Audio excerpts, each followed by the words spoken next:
একটি ভিডিওতে আপনাদের সবাই স্বাগতম। আর ভিডিওতে একটি লাইক দিয়ে চ্যানেলটি সাবস্ক্রাইব করুন।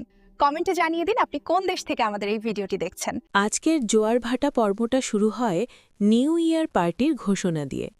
ইকো পার্কের সামনে এন্টারটেইনমেন্ট পার্কে বিশাল আয়োজন, আর এই আয়োজন ঘিরেই ধীরে ধীরে তৈরি হচ্ছে এক ভয়ঙ্কর প্ল্যান। পুলিশের সঙ্গে ঋষির কথোপকথনে পরিষ্কার হয়ে যায় এই পার্টি শুধু আনন্দের নয়, বরং বিপদের কেন্দ্রবিন্দু। 31st নাইটে যে ক্যাসিনোটা খোলা থাকে সেখানে এক রাতেই কয়েকশো কোটি টাকার লেনদেন হয়, আর ঠিক এই টাকাই বারবার অপরাধীদের টেনে আনে। ঋষি স্পষ্ট জানিয়ে দেয়, ফ্যাক্টরিতে বোমা বিস্ফোরণ আর যাকে সে গুলি করেছিল সেই অপরাধীকে না ধরা পর্যন্ত সে কোনো প্রমোশন নেবে না, কোনো ট্রান্সফারও নয়। এখানেই বোঝা যায় ঋষির লড়াইটা এখন শুধুই ডিউটির নয়, একেবারে ব্যক্তিগত। অন্যদিকে খেয়ার ঘরে নিউ ইয়ার পার্টির প্রস্তুতি চলছে জোর কদমে। ড্রেস বাছাই, সাজগোজ, হাসি ঠাট্টা সব মিলিয়ে একেবারে উৎসবের আমেজ। কিন্তু এই আনন্দের ভেতরেই চাপা আছে অজানা ভয়। হাসপাতালের দৃশ্যে জিতের চরিত্রটা আরও স্পষ্ট হয়।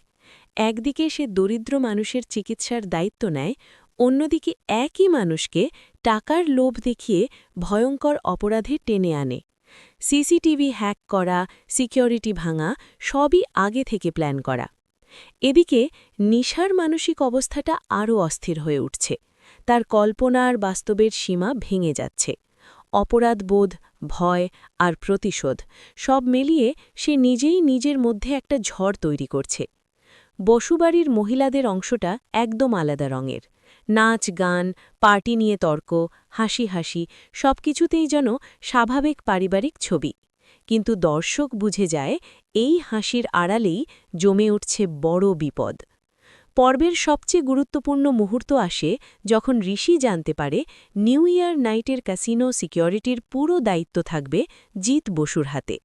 এই তথ্যটা গল্পের দিক সম্পূর্ণ ঘুরিয়ে দেয়। আর ঠিক তখনই নিশা নেয় ভয়ঙ্কর সিদ্ধান্ত।